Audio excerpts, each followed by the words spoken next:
छान अशी आपली आता शेवई भाजून झालेली आहे. आपण आता प्लेटमध्ये काढून घेऊया. चला मग आपण पॅनमध्ये आता ऑइल टाकून घेऊया.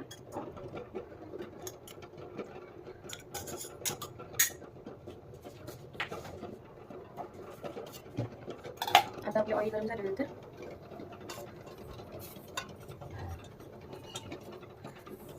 थोडीशी मोहरी, थोडीशी जिरे,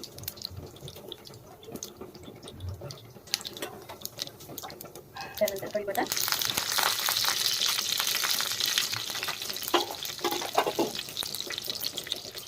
त्यानंतर हिरवी मिरची,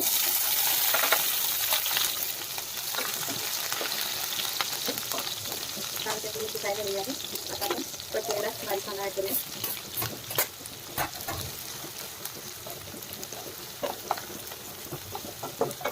कांदा फ्राय झाल्यानंतर आपण यामध्ये पाणी ॲड करणार आहोत.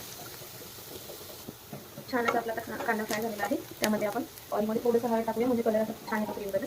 त्याच्यामध्ये ऑइलमध्ये टाकून घेतले आणि आता आपण यामध्ये पाणी ॲड करणार आहोत. यामध्ये चवीनुसार नमक टाकूया. मी कोथिंबीर मीठ वाटून ठेवलं होतं ते ॲड करते आणि आपण आता पाण्याला उकळी आल्यानंतर शेवई भाजून घेतलेली आपण यामध्ये ॲड करणार आहोत. हे पहा छान अशी आपली पाण्याला उकळी आलेली आहे. तर आपण शेवई जी भाजून घेतली होती ते ॲड करतोय. मला खूप आवडतो शेवईचा उपमा.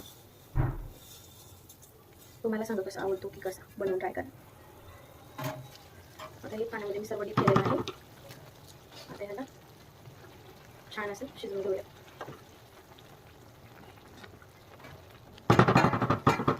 आणि थोडं शेवई भाजून घेतल्यामुळे उपमा आपला असं फुला फुला होतो, चिकट नाही होत. त्यासाठी शेवई भाजूनच मग त्याचा उपमा बनवायचा. तर गाईस आपली आता शेवईचा उपमा रेडी झालेला आहे. पाणी सर्व शेवईला मिक्स झालेलं आहे. आता वरतून आपण कोथिंबीर ॲड करतोय.